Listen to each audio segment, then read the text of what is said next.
আসসালামু আলাইকুম ওরহমতুল্লাহি ওবরাকাতু। আজকে আমি আপনাদেরকে একটি হাদিস শরীফ পড়ে শোনাচ্ছি, যে হাদিসটি অত্যন্ত ফজিলত সওয়াবের দিকে বেশি। বুখারী শরীফের শেষ হাদিস, কালিমাতানে খাফিফাতানে আল লিসান হাবিবাতান ইলার রহমান সাকিলাতানে ফিল মিজান।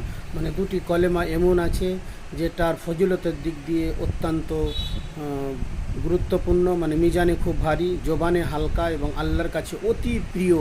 সেটা হলো সুবহানাল্লাহি ওয়া বিহামদিহি সুবহানাল্লাহিল আযীম। আবার আমি কলেমাটা পড়ছি, সুবহানাল্লাহি ওয়া বিহামদিহি সুবহানাল্লাহিল আযীম।